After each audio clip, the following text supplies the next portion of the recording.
media is citing the president's approval rating after the latest polls are released, as they typically do. But meanwhile, the president continues to use Twitter to call out what he feels are unfair attacks against him. Here's One America's Stephanie Myers.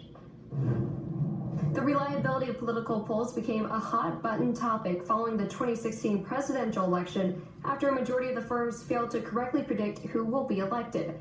Still, those same polling firms are trying to make their surveys look legitimate when they release their findings, but the data shows a large amount of bias. An ABC News Washington Post poll released mid-July shows just 36% of Americans approve President Trump's job performance. But a deeper look into the firm's collection sample shows a concerning amount of bias in an effort to taint the president's accomplishments.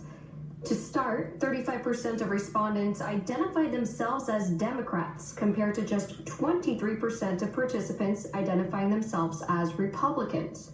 In addition, the poll surveyed 1,001 people, an average of 20 people per state in the U.S., as a quote-unquote representation of the U.S. population's thoughts on the president. The survey's methodology shows the firm, Abt Associates, conducted the study using random digit dialing. There are numerous problems with that method, which include missed calls, hang-ups, and the increasing use of cell phone-only households. In turn, any data collected and analyzed from the reliability is low and induces a bias, a problem that has been pointed out in the past by the late journalist and author Christopher Hitchens. I think that the reporting of poll data as if it was news, newspapers when they can't be bothered to research anything or do any work, commission an opinion poll and then report its findings as if it was front page news already by itself. That's bad. And it leads to crummy expressions like approval rating. Why do we allow a word like approval rating to circulate? It's noteworthy to mention the firm, along with many other pollsters, incorrectly predicted who will win the 2016 presidential election, a gaffe President Trump highlighted in a tweet.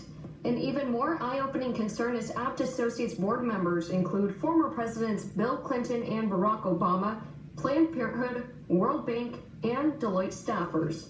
Other pollsters have since come out and have spoken on the record, urging Americans to be skeptical of what the mainstream media reports about polls. One America News reached out to the president and founder of Technometrica Market Intelligence, Raghavan Mayur, who noted how the media is an extension of the Democratic Party.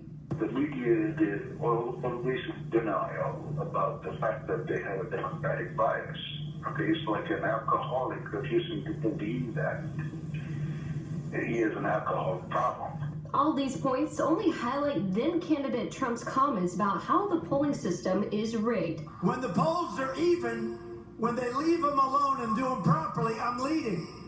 But you see these polls where they're polling Democrats. How's Trump doing? Oh, he's down. They're polling Democrats.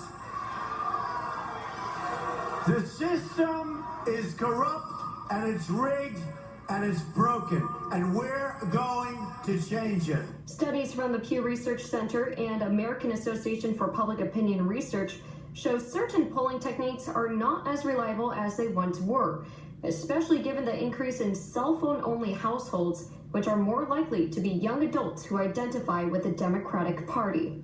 The evidence gives more Americans an insight into how some firms slant their polls to favor a certain outcome, and those surveys should just be taken with a grain of salt. Stephanie Myers, One America News.